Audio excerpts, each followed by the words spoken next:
We have been working with the Mau Mau War Veterans Association from early 2000, 2002-3 to help them get recognition for what they went through during the emergency period and seek restitution, but also on the Kenyan front just to begin to correct the historical record.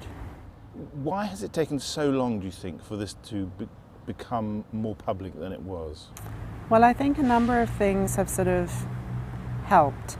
The Mau Mau themselves were prescribed until 2003, so as soon as they were unbanned, they were able to start finding one another, mobilizing openly, beginning to talk about what they would want moving forward. And that also coincided with, the end of the 30-year sort of block on classified documents, which meant that all of a sudden there was a flurry of academic work relating to the period, bringing out new insights into the emergency and that period.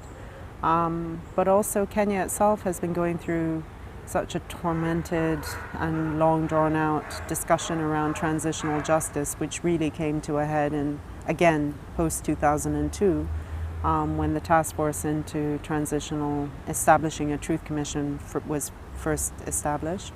And as it went around the country, these were the kind of stories that were coming out. Can you give us a flavour of some of these stories which you're laying before the British courts here this month in July 2009? Sure. What we're trying to lay out are individual cases that we believe now to have been representative of a pattern of systemic torture sanctioned at the highest levels by the British government here during the colonial period. Some of this, we've now taken statements from about 40 survivors. The least of the cases involve extreme beatings that left consequences that some of them live with today. The worst involve cases ranging from sexual violence with bottles, with guns, to castration, to the gouging out of people's eyes. Yeah. One of the arguments that's deployed against you is that, look, this was a war, it was a long time ago, bad things happen in war, but they happen on both sides. There's a sort of attempt to assert there's an equivalence. What do you think of that? Well, we're a human rights organization, and from our perspective, nothing is relative. Certainly if there are survivors who feel that they underwent abuse for which they would think the freedom fighters would be responsible, and they approached us, we would certainly also try and help them seek whatever restitution they could. But remember that human rights violations are always claimed against the state. And for us, what we're looking for here in terms of political and legal responsibility is not just the individuals that committed these things, but who was effectively in control of territory at the time, and what kind of environment did they set up, enabling commission of these kinds of acts, or enabling omissions in terms of stopping them definitively, even when it was very obvious that there were attempts to raise this at the local level. Is your case obscured by the fact that there were many Kenyans who fought with the British and perhaps at their behest, perhaps on their own volition, were amongst the perpetrators of some of this violence? So there was, in a sense, some people have described it as almost like a civil war was going on during that period. No, because on whose behest were they fighting? I mean, if you look at the evidence that we've managed to compile from the archival material, you can see that acts of torture can be attributed to every agency involved in security for the colonial administration. And of course, one of those agencies was the Home Guard. So for sure, there were individual Africans who belonged to the Home Guard who committed these violations, but they were acting as part of an officially sanctioned security agency. So we're looking at the whole range, from reservists to, the whole formal kind of security system. Do you think that this is regarded as a real test case for other parts of the British Empire where perhaps similar things were going on towards the end of empires? They were giving up their colonies or being forced to give them up. Well, my impression to be honest, with, say, the High Commissioner in Kenya currently, or people we've interacted with, is that they've all been kind of, gracious. Yes, this was terrible, but not particularly bothered.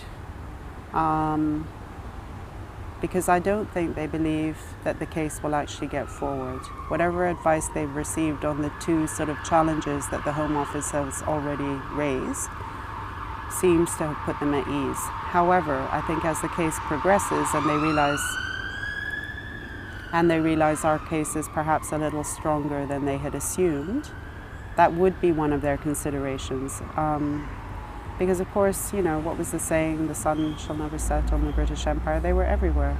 And I would imagine, yes, in terms of calculating how best to respond to this, they would certainly be worried about this being a precedent, perhaps, opening doors. Do you think the recent revelations about British and American torture in Iraq helped in some way to open people's eyes to what the British might have done, 50 years ago? Sure, because I think my impression has been, reading the British media, that people are actually horrified in the main. The public are horrified to believe that this is what some of their troops were involved in. And again, with sanction, if not in terms of orders to behave that way, then certainly a sort of tacit, this is the only thing we can do strategically to get done what we need to get done, and certainly not stopping it in time. So yeah, my impression is the public is sort of horrified, and maybe that horror that this is what can be done in their name would extend backwards as well. I hope so. What can ordinary British, European, any nationality, what can ordinary people do to express their horror at this, their outrage? Is there anything that can be done by them to help? Sure. I think the most obvious is to make it clear to all of their elected reps at every level that they would want their elected representatives' voice added in support of this claim at whatever level. I think the next thing they could do is inform themselves about what happened, and try and see how, in whatever way possible, that makes sense for them, where they are, what kind of work they do, etc., they could actually do something to help the survivors. There's so many needs that the survivors have, and some of them are not, terribly big things. It's about, being able to afford crutches that fit properly, or being able to have an operation to get a bullet out of them, or being able to have reconstructive surgery for their reproductive organs. If people feel moved by what they read and find out and see, where can they put their money, if you like, to put it crudely? Please put it towards the Kenya Human Rights Commission. It's been immensely expensive for an organization of our kind, which obviously survives on grant makers from all over the place, to find grant makers willing to put their money towards this. The general response we've gotten from people we normally get money from has been, well, yeah, we support you in principle, but there's so many pressing contemporary human rights issues that we would prefer to put money into that part of your program. Fine, but it's meant that we've really had to struggle to put money together, and the legal fees are phenomenal. We've had to pay, just for the first phase, about $50,000. We're going to have to somehow scrap up about the same amount for the next phase. So for us, it's really been expensive. The fact that it has been so expensive for you shows, and that you are nonetheless taking it on, shows that you are taking this very seriously. And where in the firmament of human rights issues does this stand? I know it's a difficult question, because no one thing is more horrific than another to the person to whom it's happened. But why invest so much energy and time and indeed money into this Because case? we think what happened to them has direct linkages to what is happening to Kenyan citizens today. We honestly believe that. The Mau Mau, in several senses, we've worked for a long time on human rights education, for instance, and obviously after the crisis last year, there's been debate around the extent to which that part of the curricula needs to be changed. And because ethnic tensions are so high, so a group like the Mau Mau, which although it was predominantly from central Kenya, included membership and leadership from all across the country, and to be able to state that very clearly, we think contributes towards reconciliation.